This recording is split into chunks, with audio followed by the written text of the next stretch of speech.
Well, this is another Animationist film video, huh? Well, welcome back, you guys, for another video. So today I'm going to check out not one, but three well, it's actually two, but I'm going to pretend it's three. So I have two panels right now. I got the Once Upon a Studio panel connected with the Wish panel, and I have the Spider Within panel. Basically, it's the premiere for the Spider Within short, and then the 30 minutes of Wish I'm going to see today. So as a result, I'm excited to check out the first 30 minutes of Wish and see Once Upon a Studio again on the big screen. So this is a pretty exciting event are we having, huh? All right, so here we go. I'm here with Trent. Hey, shout out to Jonathan Pinzel. First in line here at the Animationist Film Festival. Good to see you. Yeah. Can't wait to show you Once Upon a Studio. Been doing this for years. I can't believe it. I want to make sure. There's Dan over there. See you later. Have fun in there.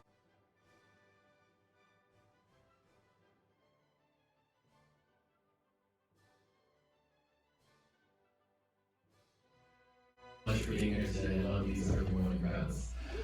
Just a couple of quick housekeeping things. We just want to extend our thanks. This festival would not be possible without the support of our founding partners, the distributor G-Kids, the ANSI National Animation Film Festival, and Variety that founded this festival 6 years ago. And also just a special thanks to all of our agency partners, but in particular Walt Disney Animation Studios, which are giving us our program tonight.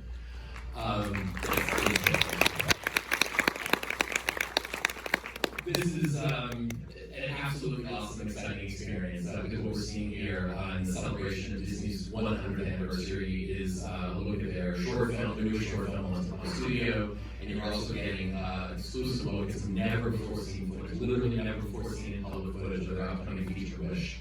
So we're really excited about that. But with great access comes great responsibility, so I just want to say again, for the record, there can be no photography, no video, no anything while the presentation is happening. So thank you so much for adhering to that. So with that said, let's get the program started. I'd like to introduce one of our principal partners in the foundation and development of this festival, the chief film critic of Variety, Peter Bush.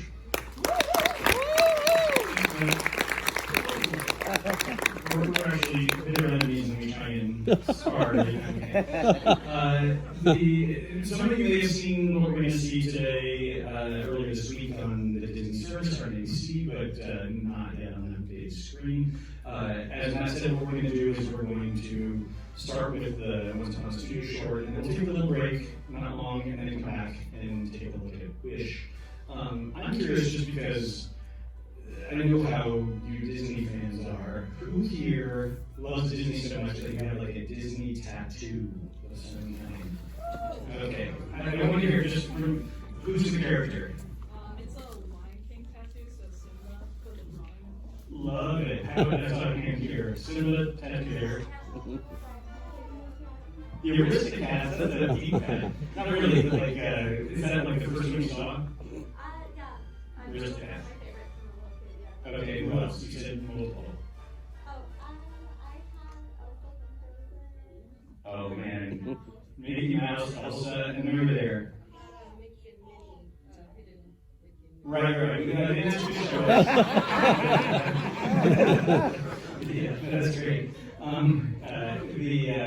when you love Disney, you love Disney. Simba, I love that. Like, I feel like there's like a time in your life, you know, like when you're a kid and you like fall for a Disney movie, and you get the lunchbox and the bed sheets and the stuffed animal and maybe the tattoo later. But it's like that actually happened for me like when I was in high school. It was The Lion King, it came out, and for whatever reason I was usually like 4 years old when this happens. But I went to school with a lunchbox that was 14 years old, and I was the coolest kid in school, let me tell you. Okay, enough about me. I'm going to bring up the two directors of the school short. They're going to set it up, and then we're going to talk about it afterwards. So I want you to meet Dan Abraham and Trent Corey. Hello. Dan, any Disney tattoos? No Disney tattoos. There's a couple of tattoo parlors in Hollywood. Not too many. We're on our way out. Exactly. Yeah, we're so happy to be here at Animation Film Festival, and we're going to give you a little history about this project. So Dan and I started working together in 2019. We directed an Olaf short called Once Upon a Snowman. Any Olaf fans out there? Yep, right here. Any Olaf tattoos? No, yet. Yeah.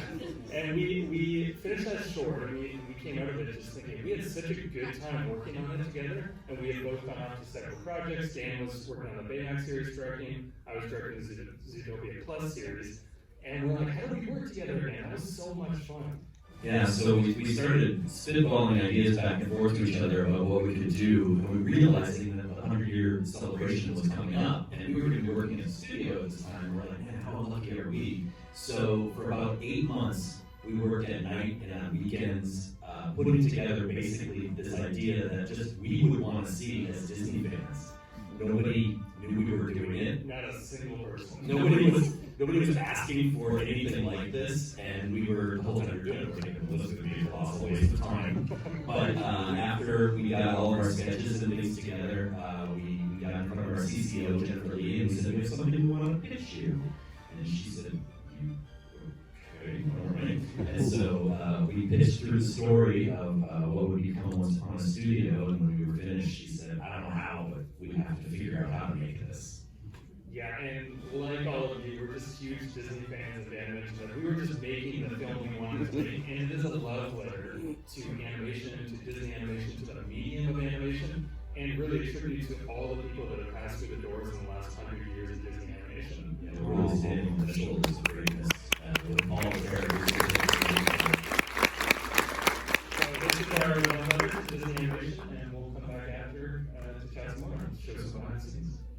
Perfect. All right. No photography yet. Okay. So an enormous undertaking. You have to kind of resurrect and unite all of these characters. Some of whom are recent and probably easier than others, but they can coexist in one world. So what's the first step? I mean, once you got the sign off and the buy-in of your, overlords obviously they're very protective of all of these characters. But let's say you got the green light, but then it's a long road ahead. What's the next? How do you start?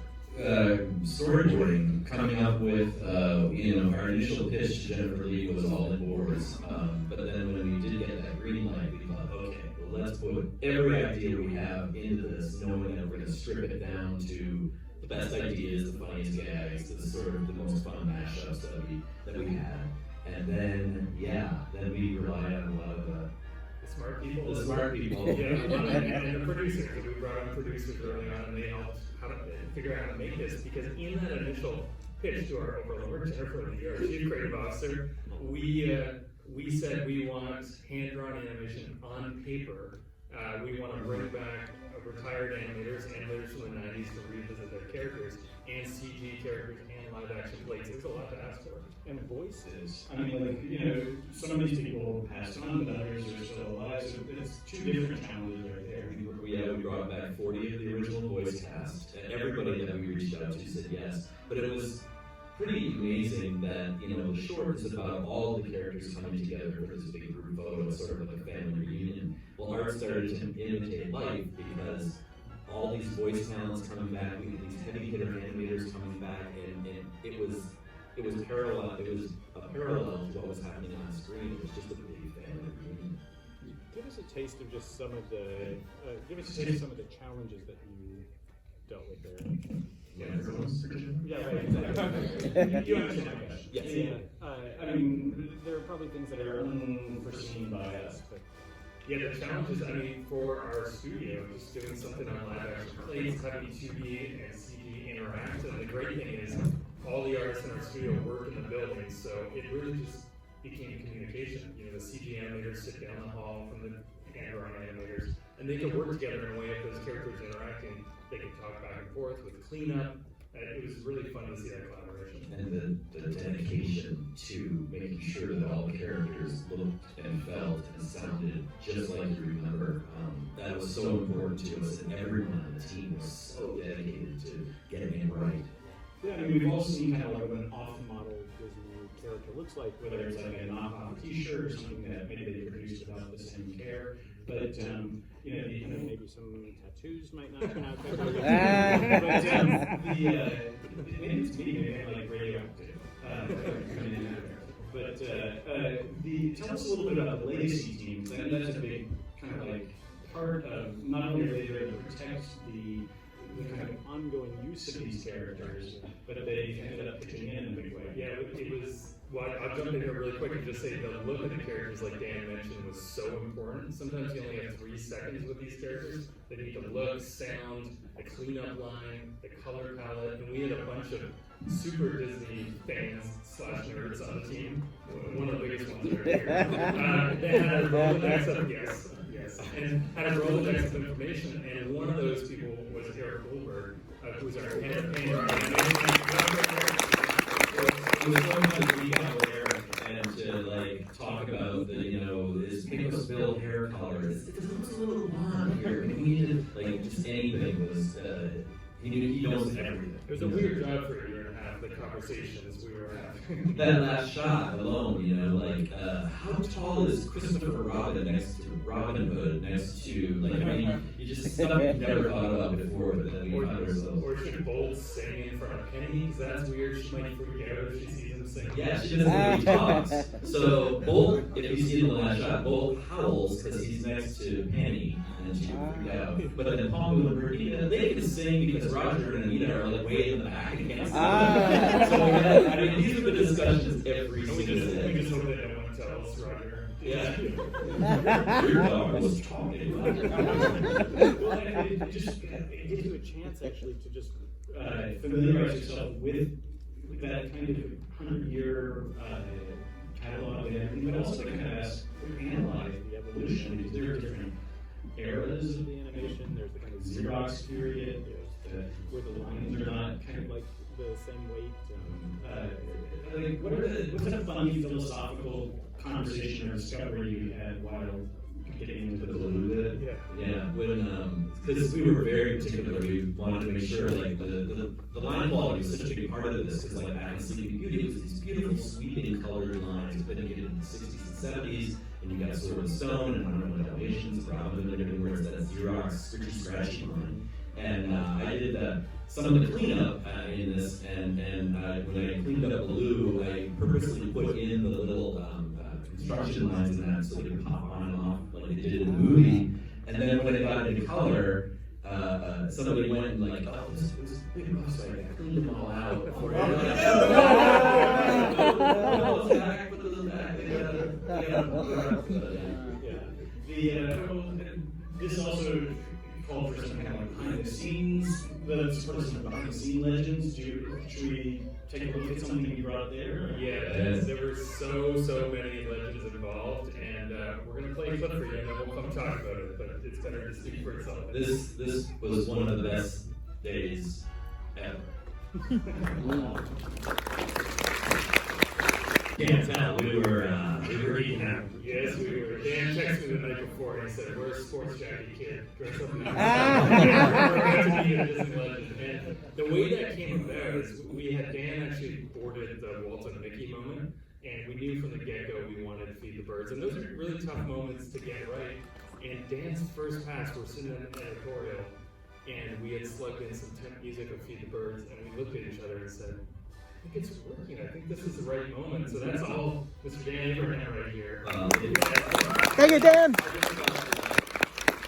Within one of the areas we would have to work and rework and rework, because Mickey says too much, he says too little, and, but it worked from the get-go. Well, and then we left editorial after that was working, and we bumped into our head of music at Disney Animation, Matt Walker, and he said, "Hey, I heard you got Feed the Birds in there. Why don't we just get Richard Sherman to perform it for you guys?" What? Is that possible? Yeah. So at 94 years young, Richard performed for us. Yeah, and then Matt was like, and let's do it in Walt's office on a Friday afternoon in the same piano that he used to perform. Like, don't bring these things up if they might not happen, because you're doing all kinds of things in my brain and my heart right now. But it happened, and it was amazing. And we were lucky enough to show Richard Sherman on his 95th birthday this year, the final short. We do have another little clip here of another legend that we would all love. If you don't know, we would love to introduce you, Bernie Mansell.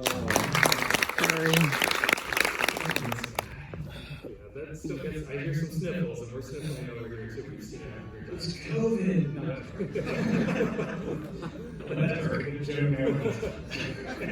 But I mean, he's so touching. It's like he's the kind of like a lot of the people who work at Disney got to work with the 911 and got to sort of like learn at the feet. And in a way, Bernie was kind of like this legacy carrying on the kind of like the gospel of what the just the fundamentals of animation. I heard that like on Strange World last year, maybe the last feature, maybe you worked on this, but like he's just giving notes. I think the three-legged dog was kind of like something that he had to put on. Absolutely. Yeah, in fact, so Dan boarded Bernie walking out from day one of the short. There was no question. Bernie had to be in this thing months before he even knew about it. So Dan drew Bernie walking out because it is that legacy at Disney of passing the torch to the next generation, the mentorship, and he was definitely our link to the 911 and the generations before, and he worked with Walt Disney. But one of the things that's really special about this is not just getting to see him and other few humans at the beginning. And I think it's also important that we see young people, we see people of color. I mean, it's like this is so many people are moved by Disney and dream of working there. And this is a short that takes. There are things it's doing. One of the things it's doing is it's taking you through the doors and letting people who live in Milwaukee or Wichita or whatever, letting them know if that's their dream, a setting for it. Like I can work. There's a place. There's a place, and that's where they make the cartoons. I mean, tell us your story. When you were kids, are you SoCal kids, or were you somewhere else in the country? Like, what was your kind of how to get through the door? Yeah, I mean, we all kind of grew up Disney fans, and actually in our original pitch to Jennifer Lee, we had shown clips of things that inspired us to want to be animators, and one of those things was a peek behind the curtain. For me, a Lion King fan, and like you mentioned, we were here too, they showed a behind the scenes on the VHS of Andreas Deja and a few others drawing a live lion in the studio. And I was like, I want to work there. What a cool job. I like lions and drawing. That sounds fun. Yeah, and for me, when I was, I think I was probably 7 years old, something like that, my mom took me to a reissue of Lady and the Tramp, and that just became part of my DNA. Like, seeing those moments and just, I'll never forget that. It was like, that was like the roadmap to happiness in my brain at that point. Like, I have to get to Disney someday. I still pinch myself that I'm here and that we're making this, and we have to make this with all these legends. And you mentioned the generations of people that hopefully this connects with. The whole idea was to represent everything from Snow White to our upcoming Wish, which is coming out real soon. And that's 62 features, plus there's a bunch of shorts in here. So we're hoping that whether you're 90 or 5 years old, you can find a character in here for you. Yeah, and making this, the only real hard part was that we wanted to have every character in there, and there were so many. There's hundreds of characters that we wish were in this thing, and we had to make it so that we could actually produce it. And our producers kept telling us like, no more. Like, no more. You have to finish. No, what about? And so we like pencils down, but we sneak in the White Rabbit there at the very end because the last one to the party. Ironic. 543 characters, and we were piecing that together at the very end. And Dan's like, "One more puppy? Just a couple more puppies." And all there's 101 Dalmatians, but most of them are behind other characters.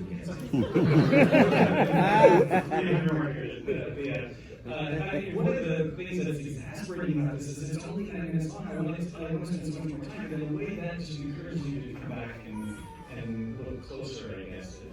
Yeah, we wish it could be longer, and we wish there were more characters, but such an enormous amount of work. It was. I wish we could go back and start it all over again. It's the most fun I've ever had. It's the most fulfilled I've ever been. It was a full dream project. Yeah, we were texting each other on weekends saying, "I can't wait for Monday." Nobody does that. Well, and help me to understand to me the hard part is how do you get because there was a house style in the hand-drawn era, and now there's kind of a new house style in the CG era, but like, you got to get those two things to kind of agree, and that must have taken some decisions that long discussions and whatever, just to kind of have them. I guess the shot that first registered is when Flounderlands and Moana's hands, just tell us about making those work together. Yeah, I mean, our head of CG animation, Andrew Feliciano, did a great job with the team, and we had animators like Adam Green, who his first movie at Disney was Bolt, which he animated Bolt, Mentions of Rhino, in the mini shot. And his last movie up till then was Strange World, so he animated Splat as well. But for the Moana instance, that was we had an animator named Mario from Manchak, and kind of unique to Disney is we have animators that could do both at a really high quality, hand drawn and CG animation. So Mario actually animated Moana in CG. He's been working in CG the last decade, but he started at Disney as a 2D animator, so he also animated Flounder in that show. Yeah, and we were, when we were first, before we actually saw any visual development on it or anything, we were concerned about how are the hand-drawn characters going to look with the CG characters. And we thought, we want to celebrate the flatness of the 2D that's so gorgeous in all the old films and stuff. So we didn't want to give super tones and highlights and things. Roger Rabbit's got a lot going on with the tones and highlights in that. We thought, you know what if we just do a simple sort of gradation of shadow, mostly on the bottom of the characters, and then up, and it'll give it just a little bit of depth that hopefully they'll look like they're in that space. And then when we, pitched that to the animators and the people, they went off and did it, and we looked at it and went, oh, that's gonna work. Like, we didn't know if, let's try this, and it worked great, so. Yeah, and really the lighters, that's where they came in and did an amazing job, because the philosophy was they should look exactly like they do in their movies, but live in the world together and live in the environment together. Yeah, I mean, again, like I was saying, the various sort of like almost goals of this, one of them was just sort of perpetuating that idea that these aren't just artistic creations of people, they are that. You've obviously created characters yourselves, but like but this idea that, the sort of Toy Story idea that we're not looking, they are alive behind the scenes, but that's a choice. I mean, it's obvious when you see it, it's intuitive when you see it, but it might not be obvious when you set up.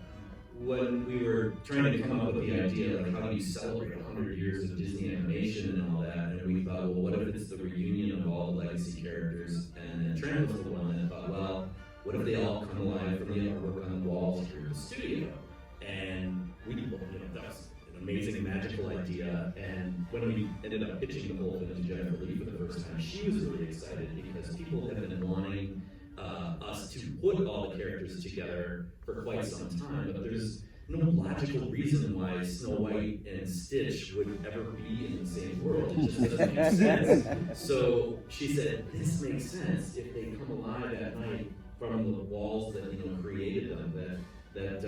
That makes sense. So you don't want anyone to be thinking like, oh, once we use that character, they're forgotten and put in like Raiders of the Lost Ark last season, like it's somewhere else. This is an idea where they were every day watching over you, kind of continuing the legacy. And inspiring us. Yeah. All the films that inspire us day after day, and it's so cool to be there. It's so, and that's what's so great about Bernie, Aaron Goldberg, Mark Hamill, these people that have been there a long time to tell you the stories and how it used to be and learn from them. Yeah, and to your point, Peter, the characters seeing each other again. I remember being at Dailies. The great James Baxter worked on this, which was a huge honor, and he animated Belle and Beast, and he showed his little scribbly thumbnail test, and Belle's singing the camera, and then she sees the Beast and pulls him in, and we got tears in our eyes when we first saw that, because the history of like, oh, these two they made it, they're gonna be okay. Yeah, it was just so good to see. And he was like, this is really rough, he's giving us, see what you think and all that stuff. And we're like, start crying. We're like, oh my God, they're still in love. They're okay. They're okay. And they look better than Yeah, we barely final. Yeah, so if you've ever gotten to go to living in Los Angeles is sometimes a possibility to go to these studios, whether it's Disney or Sony or DreamWorks, it's just like, it's so inspiring because the walls are filled with the work, and sometimes the work that goes into the work, like, the concept sketches and the paintings for backgrounds and things like that, and you're getting to see kind of all that there. And in a way, it's the trick, because on one hand, you want the magic trick to be the film, the characters are real characters and they live, but at the same time, we're also inspired and excited to see the process. And this I feel like a short balance of that. The characters live, but we're getting to kind of like a little peek behind the curtain that's obviously enchanted. It's magical and imagination. Well, the fun part about that was we got to team up with the Animation Research Library, which is our archive where they hold everything. They came in and helped sectorize the pictures on the wall, and if you look in the backgrounds, there's portraits of amazing legacy people that have worked at the studio over the last 100 years. So there's tons of little Easter eggs in the background. Yeah, and like little movie props and things from different movies that I haven't seen anything on Twitter or I think of anybody like pointing different things out. For that. Yeah, Take a lot of the stuff that we put on the shelves. Take a look at the shelves if you have time on Disney Plus. When the puppies are watching the TV and Turnbox there's some little Easter eggs there. So a lot of these characters were just in a film, but others like Mickey has lived and evolved for 100 years almost. I mean, how do you pick the right Mickey? That's a good question. I remember like in the 80s when I was growing up, there was a version with like chains and a sideways baseball. We almost went with that. Right, the Space Jam-esque, Backwards Facebook. That came about from our Mickey Walt moment. We knew we wanted a Mickey Walt interaction to really, heartfelt. And I thought, like, wouldn't it be nice if Mickey removed his hat and put it on his heart in that moment? And I thought, Mickey's birthday party in 1942, he's got that cute little yellow hat, he wears the blue shirt, the red lips. What if we go in? And it's like, yeah, perfect, because it's nice and casual as well. It's not too specific like the Sorcerer's Apprentice or whatever, but removing that hat just really felt right. Right. So you just saw his Disney nerd brain at work there. Every time you go in 1942, September, you're working at the right place. Are there any Fantasia? Of course. Yeah. The devil. But Chernobog was a fun one because we had this whiteboard in the story room. And we wanted to make sure we hit certain characters, and we had our favorites up there from films we hadn't seen. And we had Chernobog on the list, and then in red, we wrote beside it, never gonna happen, he's the size of a mountain, impossible. And we figured out we got on the TV. Yeah, right. I weed for Willie the Giant. I wish he could have been in that. But like, if he Yeah. had that last shot singing, you wouldn't have looked at anything else. You would have just looked at him, and it would have been so distracting. So he's not there. And Willie, we do love I him. mean, it's kind of maybe just a scale problem. Kind of like you've got Tinkerbell on one end, or Jimmy Cricket, and you've got the creature from Raya and the Last Dragon. The armadillo creature. Yeah, it was that last shot. I mean, scale was a thing, the whole project, making sure that it felt right, and just it was more about the feeling than the accuracy. And then that last shot, we worked on for weeks and weeks and weeks, just scaling and noodling characters to make sure no one stole the attention, but they felt the right size beside different characters from different films. I do love that, like, little Evinrude is sitting there on Cleo's fishbowl, and he blinks, like he's there, and he's animating, they're all moving, they're all singing, the ones that can speak, but like, when we got Squeaks the Caterpillar from Fox and the Hound, like, he's there too, he's tiny, he's really tiny, but he's there. Even the dinosaur, I mean, we have dinosaurs, and the lemurs are on his back, and you brought up before, some characters might have been harder to bring back than others. Basically, anything prior to Tangled, we had to remodel and re-rig. And it's CG characters. CG characters. And you basically had to redo the whole color library for all the hand-drawn characters, or a lot of them, because a lot of them have been used in a while. Yeah, we did have some help from the model sheets from the Animation Research Library, but that's Eric Goldberg and the hand-drawn animation team really got that color right. Well, if this doesn't inspire you to go work for Disney, or at least subscribe to Disney Plus, I don't know what will. No one's paying me anything. I just we should all subscribe to it. Okay, we're gonna take a 2-minute break, I guess, and then we're gonna come back and get to tease you with a wish. Don't go anywhere, go quickly somewhere, but be back here soon. Thanks for having us.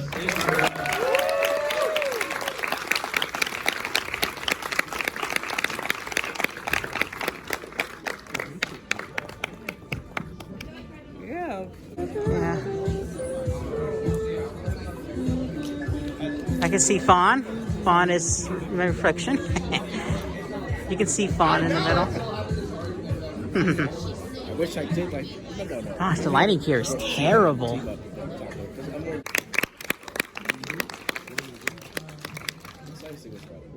Stay here too. Hello, everyone.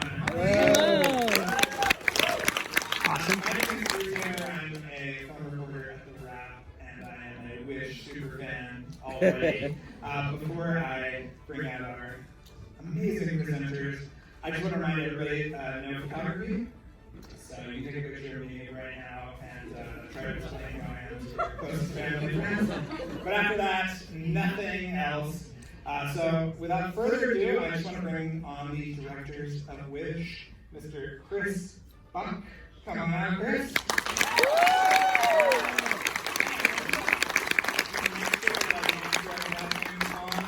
Vera Sunthorn.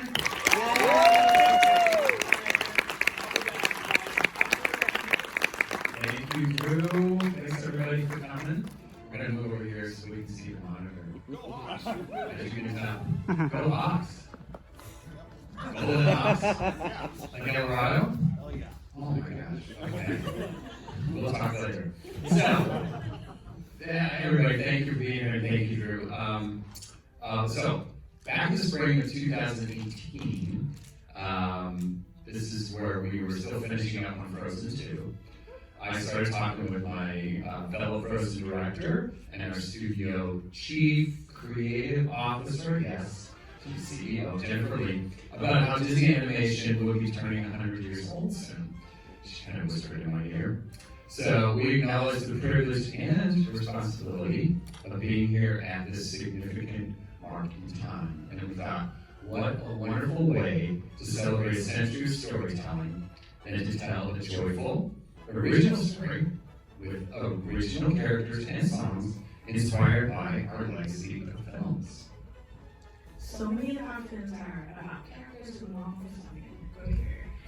When we're needing or wanting something more, right, the turn to the next side of the dream. And you know what they say about dream.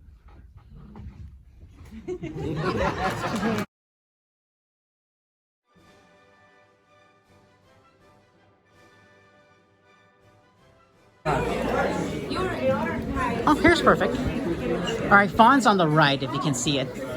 Oh, she already signed it. Okay, It's good. beautiful. Excellent. She knows how to sign this pretty well. Sign this somewhere. Yeah, anywhere. Hope I'll get Jennifer Lee's signature very soon. Thought she was going to be in the office that day, but she wasn't. And you can sign anywhere on the glass on this one. Oh, on here. Yes, anywhere you like. Will it show up? Of course. This is the Oh, it magic will. of... Yeah, here you go. That's the magic of the paint. There you go. All right, thanks a lot, Chris. I hope I'll see you someday at the studio again. Okay, thank you. You take care, okay? I'm gonna get in line for the Spider-Man one. So I finally saw the first 30 minutes of Wish, showing us not one, but 4 songs so far. This Wish, the Chris Pine one, the animal singing one, and the introduction song called The Kingdom of Roses, I believe that's called. And overall, the sequences they showed us is amazing. I mean, the visuals just... Honestly, it looks way better on the big screen. So, anybody with a problem with the small screen, it's better on the big screen. So, it's worth watching in theaters. So, yeah, everyone was there. Von Verdorn was there. Chris Buck was there. They presented it pretty well. And, yeah, they also signed my stuff. So, pretty happy. Thanks again to Chris and Fawn for this yet again. Alright, so my next screening will be The Spider Within, a Spider-Verse story. A short film that hasn't been released as of this recording right now. Only showing it right here at Animationist Film.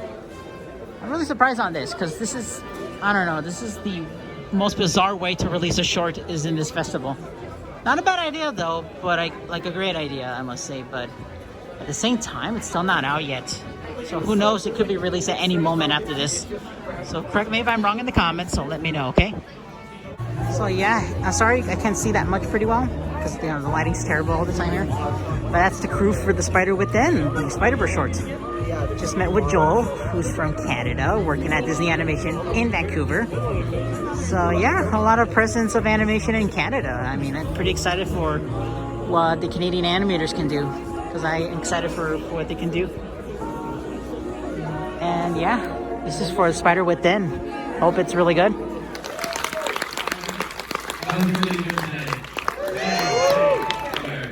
Thank you so much for coming to the 2023 Animation Film Festival. You are here to see the North American premiere of the short, The Spider Within, a Spider-Verse story. This is the film that broke some records for how quickly it sold out. It also broke some records for the number of texts that I got that said, dude, can you get me into Spider-Man? So if you are here, you are some of the select few. You are the first people in North America to see some world premiere animation.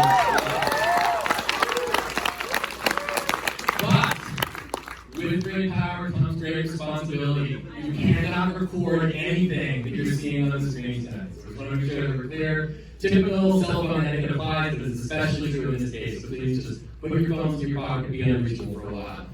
I'm just going to really quickly, this festival started in 2017. It's a celebration of animation in cinematic art form. It would not be possible without the support of our founding sponsors, the distributor G-Kids, the Annecy International Animation Film Festival, and Variety. And also our industry partners, but in particular Sony Pictures Animation, who are letting us play this film today. So thank you to all of them. So I'm actually going to hand the microphone off because nobody came here to see me. But I want to introduce the producers of the film, Michelle Ramo, Krite, and David Schulberg. So thank you so much.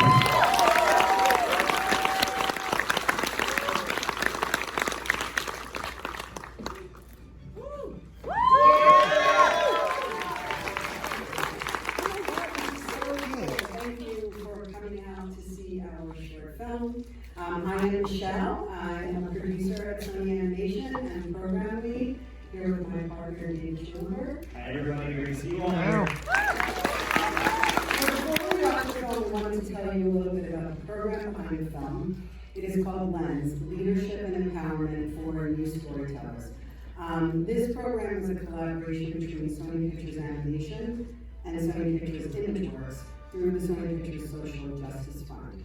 And it is a unique 9-month mentorship program that offers a true hands-on leadership opportunity for underrepresented groups. This is the part. Thank you. Because we truly want to change what we see on screens, and we truly want diversity in our storytelling, we have to change the way we make the films, and that starts with the leadership behind the stories that we're telling, and that's exactly what this program does. So, this is a leadership opportunity for writer, director, head of animation, and head of visual effects. These 4 filmmakers come together to make a 5-minute film. David and I set out to have a true feature film experience as much as possible with professional crews and artists, and workshops, mentorships, and access to studio executives for a real experience.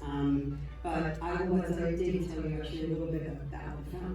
Thank you. So that's right, like Michelle was saying, we really wanted to create a practical filmmaking experience, and the best shortcut to do that was to leverage off of a film that was already in production, so we could utilize the Sony Pictures Imageworks pipeline, world-class pipeline that it is, and we wouldn't have to design and build all those characters and environments from scratch.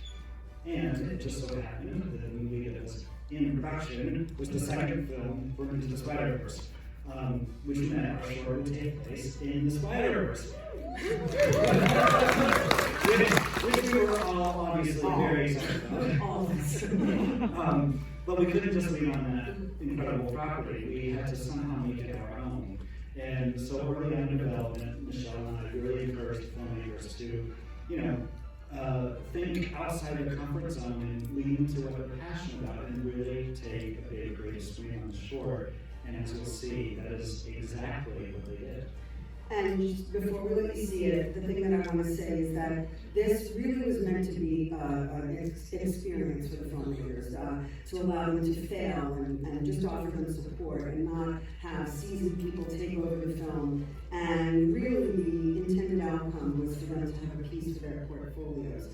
But it took us not very long to realize that we had caught lightning in a bottle, and I am beyond excited for you to be the first North American audience to screen this film.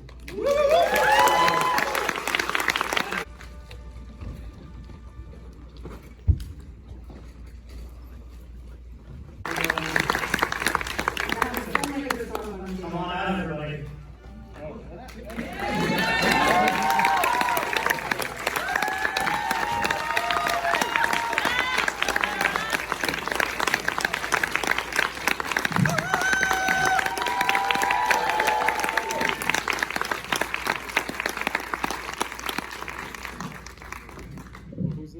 Okay, well, we are going to start off by asking each of you to introduce yourselves, tell us a little bit about the role of the film, and a little bit about yourselves, and how you came to do this program. We'll start with you. I'm Trent and Dan. I'm very excited to share this short film with you. I got to direct the short. I had the privilege of doing that with these amazing people. I'll talk more as things go along, but I'm very happy to be here with you. Hi, how y'all doing? My name is Khaila Amazan, and I'm right on this short. Hi everyone, I'm Joe. I was the head of animation on the short. Really excited to be able to share all with you today and share this talk with you. Yeah, thanks for coming.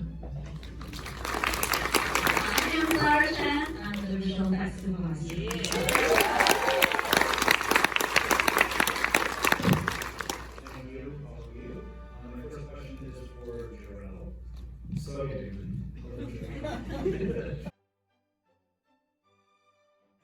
I always ask about Easter eggs. So do you have any Easter egg you can give us? I'm not interested in giveaways. Oh, forgot to mention that The Spider Within is such a phenomenal short. I think it's one of the darkest Sony animated shorts I've seen, dealing with anxiety and panic attacks. You know, the stuff that we've been getting recently in a few animated films. I think they've done a phenomenal job with it, especially adding into the Spider-Verse storyline. Ready? Yes, Okay, go ahead. Hey, what's up? I'm with Jonathan here, and we just premiered The Spider Within, a Spider-Verse story. So Such a phenomenal short. I think it's worth the 10 minutes. Oh, well, thank you, man. Worth it just to come here just to see this. It's I just, know, it was a lot. Are you trekking from a far place? Or? I live an hour away from here. Oh, that's still far. Goodness gracious. Well, Yeah, thanks for coming. I'm here just for animation And for this great film, and questions too. So I hope you get to see of course. those. Hey, yeah. Forgot to ask, are you guys from the Vancouver side of Sony, or are you from Culver City? Great question. I'm in the Culver City. Culver I'm City. not from Vancouver, but I love Yeah, it. I know Joe is from Vancouver. Exactly. Joe and Claire. Yeah, Joe and I already connected to on Nathan, so yeah. So I know. I can't wait to see some channel. Yeah, of course. Thank you so much.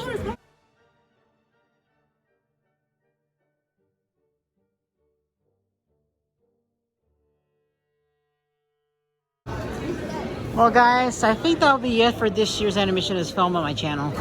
How to say, major shout outs to everyone involved with it. It's just had a wonderful time, another wonderful time here at this amazing festival. If you guys are interested, I'll put links in the description to help you guys understand more about the festival. Hopefully we'll see each other next year, who knows? But as of now, just signing off for now. I'm gonna go get something to eat right now. Alright, so I decided to go eat at Hara Cafe this week. Never been here before, actually. I'm surprised.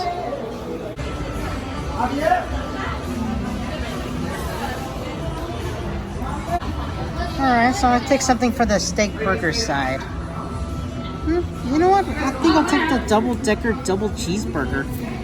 Looks a lot, but you know what? It does look good. I think I'll take that one. Burgers! I love burgers!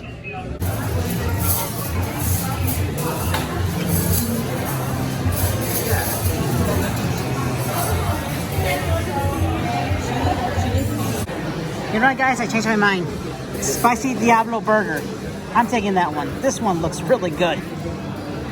Yeah, I'm definitely taking this one. Alright, so here's my Diablo burger. So far what it has, I think it's white cheese, I believe. Very spicy white cheese, I must say. Yeah, jalapenos included. Sorry, you can see that much. Fries, nice. Okay, ketchup, drink. Sprite I'm drinking, by the way. Yeah, I think we'll have a potentially good burger. I can't wait to taste it just now. Alright. Aha, happy birthday to me. Look at this. Candle. I think it's ice cream, I believe? I don't know, maybe cake ice cream, which is nice.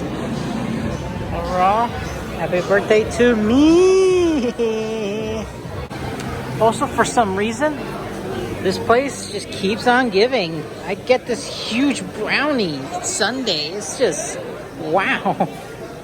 Yeah, happy birthday to me, I guess, again. Hey, it's a big brownie. Alright, so I think that's about it for this week. Thank you guys for watching my videos, commenting, subscribing, sharing, and everything else to help me support this channel. And I gotta say, I am very proud of you guys for watching my stuff. Thanks again for watching my videos. It's growing again. It's getting so much views for my review on Once Upon a Studio, which I'm surprised on that. Didn't even know I was gonna get that amount of views for that short. Well, thanks again for watching anyway. So yeah, got a couple things doing right now. Just taking a little break right now, and then I'm gonna do my official review for Wish, showing the whole movie since I already watched the first 30 minutes of it. And I gotta say, I'm hyped for this. I'm pretty excited for everyone that made this. I hope it's a success. I hope Wish does pretty well, and we'll see how it happens. So once again, guys, thanks for watching, and I'll see you all next time. You guys take care.